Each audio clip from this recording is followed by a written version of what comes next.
नमस्कार दोस्तों, मैं जितेंद्र सोलंकी एनवी फोटोग्राफी में आपका हार्दिक हार्दिक स्वागत करता हूं। तो हम शुरुआत करते हैं बेसिक से प्रोफेशनल के लिए, बेसिक से प्रोफेशनल फ़ोटोग्राफ़ी के लिए हम यहाँ से आज शुरुआत कर रहे हैं। दोस्तों, फ़ोटोग्राफ़ी, प्रोफेशनल फ़ोटोग्राफ़ी शुरुआत करने के पहले सबसे पहले जानना ज़रूरी है कि फ़ोटो होता क्या है, इमेज एक बनती कैसे है, फ़ोटो कैमरा इमेज कैसे कैप्चर करता है, क्योंकि सारे राज इसी बात में छिपे हुए हैं। अगर आप ये जान गए कि फ़ोटो से, कैमरे से इमेज कैसे बनता है, फ़ोटो कैसे खींचे जाते हैं, तो लगभग मैं गारंटी दे रहा हूँ कि 50% फ़ोटोग्राफ़ी आपकी तय हो गई। उसके बाद आपको सारी चीज़ें आसान लगेगी, बहुत आसानी से आप आगे फ़ोटोग्राफ़ी को कंटिन्यू कर सकते हैं। दोस्तों, जैसा एक पेंटर खाली कैनवास पर शाही से पेंट करता है और एक सुंदर सी तस्वीर बनाता है, और उस चित्र को हम निहारते हैं जो हमारी आंखों से दिखाई देता है। अब कैमरा फ़ोटो कैसे खींचता है, कि इमेज कैसे बनती है, वो मैं आपको बताना जा रहा हूँ। जिस तरह से पेंटर पेंटिंग करता है शाही से, उसी तरह से कैमरा में इमेज पेंट होती है लाइट से। अगर आप अंधेरे में बंद गहरे कमरे के अंदर फ़ोटो खींचेंगे तो क्या आपको कुछ दिखाई देगा? नहीं, बिल्कुल भी कुछ नहीं दिखाई देगा। लेकिन थोड़ा-सा रोशनी है, उजाला है, तो आप चाहे मोबाइल से खींचें या डीएसएलआर से फ़ोटो खींचें या मिररलेस से फ़ोटो खींचें, तो आपको फ़ोटो एक इमेज दिखाई देने लगेगी। मतलब कुल मिलाकर ये है कि जब तक लाइट नहीं होगी तब तक फ़ोटो आपकी इमेज नहीं बन पाएगी। फ़ोटो कैमरे के अंदर एक इमेज प्रिंट नहीं हो पाएगी। अभी डिजिटल कैमरे चल रहे हैं, पहले रोल चला करते थे, लेकिन हम डिजिटल कैमरों की ही बात करेंगे क्योंकि अभी ज़माना एडवांस है। यहाँ तक कि मोबाइल भी कई अच्छी टेक्नोलॉजी के आ गए, लेकिन ये बेसिकली काम कैसे करते हैं वो हमें जानना ज़रूरी है, क्योंकि फ़ोटोग्राफी का आधार ये है। अगर आप देखते हैं कि जैसे लाइट कहीं पर तेज़ उजाला है और वहाँ पर अगर फ़ोटो आपने खींची है तो बहुत तेज़ लाइट आ रही है और बहुत धुंधला धुंधला फ़ोटो दिख रहा है। जहाँ पर कहीं मध्यम लाइट है तो वहाँ पर आप देखेंगे कि थोड़ा सा कम और अच्छा फ़ोटो दिखाई देता है।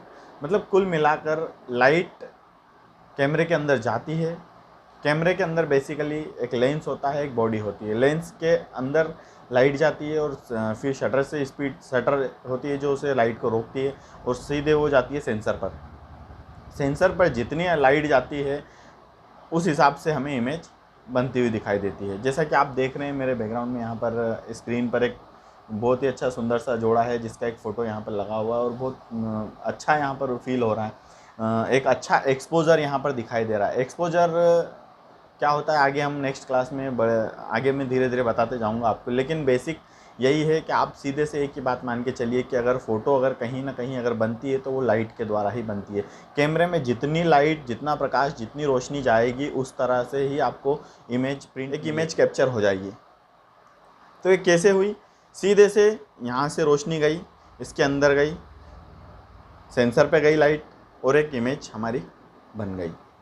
सिंपल सा फंडा है, जितनी रोशनी कैमरे के अंदर जाएगी उतनी इमेज अच्छी दिखाई देगी। उसके बाद में अगर तेज़ रोशनी गई तो इमेज उस तरह से तेज़ दिखाई देगी, उसमें लाइट ही लाइट दिखेगा। बिल्कुल बहुत तेज़ी से लाइट उसके अंदर जाएगा तो फ़ोटो बहुत ज़्यादा ओवर एक्सपोज दिखाई देगा। एक्सपोजर क्या होता है ये मैं आपको पूरा डिटेल में, बिल्कुल एक्सपोजर के लिए ही एक पूरा क्लास हम कंटिन्यू करेंगे जिसके अंदर पूरा डिटेल दिखाएंगे। अब आगे की क्लास में मैं आपको बताऊंगा कैमरा ऑपरेट कैसे किया जाता है, उसके क्या क्या फंक्शंस हैं, कौन कौन से स्विच हैं जो उनको किस तरह से हम यूज़ करते हैं, किस तरह से उसके अंदर फंक्शनल काम करते हैं। सारे फंक्शन एक एक करके बिल्कुल डिटेल से, इत्मीनान से बताऊंगा।